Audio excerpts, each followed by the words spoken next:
বুঝে নেন, যা আমি বিশ্বাস যাই না, যাই এটা হইতেও পারে না। আমি মনে করি এটা ব্যবহার করা হচ্ছে এই পরিবারের কথা।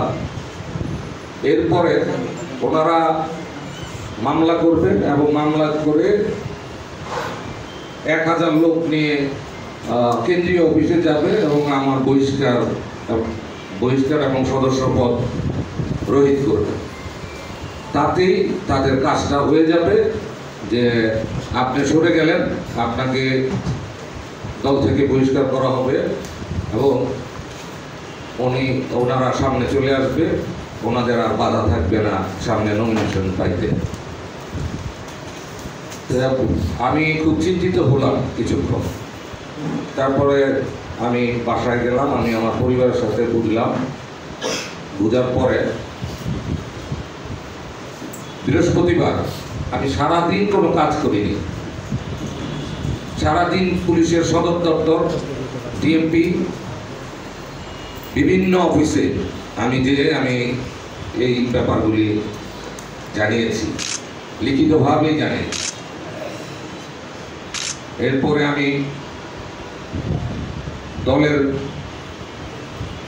যারা বিভিন্নভাবে দায়িত্বপ্রাপ্ত সেন্ট্রালের, তাদেরকেও আমি জানিয়েছি এবং আমি আমার নেতাকেও আমি জানানোর চেষ্টা করেছি। কিন্তু আমি বিশ্বাস যাই না যে ওনারা করেছে, আমি বিশ্বাস যাই একটা চক্র, নারায়ণগঞ্জে একটা চক্র বা ঢাকাতে একটা চক্র আছে যারা এই কাজগুলি করে থাকেন। এবং এই যে কন্টাক্ট, আমি যখন আমার নেতৃবৃন্দের সাথে কথা বলি, তারা আমাকে বলেছেন এই ধরনের অভিযোগ তারা আরও 2-1টা পেয়েছেন। কিন্তু প্রশ্ন যে আমরা কোথায় নেমে আসছি। আপনারা জানেন আমি এই শহরেই জন্ম নেওয়া মানুষ, আমাকে ছোটবেলা থেকে আপনারা চিনেন, জানেন, আমার চরিত্র সম্বন্ধে আপনাদের ভালোই আইডিয়া আছে। তা আমাদের মতো লোকজনকে রাজনীতির মাঠ থেকে যদি এইভাবে সরাতে চায় কেউ, আমি আশ্চর্য হয়ে যাই। আমি নিন্দা জানাই এই ঘটনা।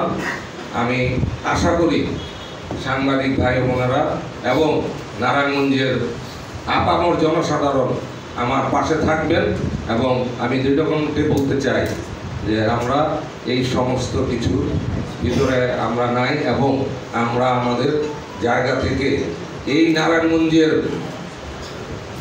ভবিষ্যতে আমি যাতে এই নারায়ণগঞ্জে কাজ করতে পারি, আমি যেটা ওয়াদা করেছি সেইটা আমরা করে যাব। আমাকে এই জায়গা থেকে কেউ বিরত করতে পারবেন না। Thank you.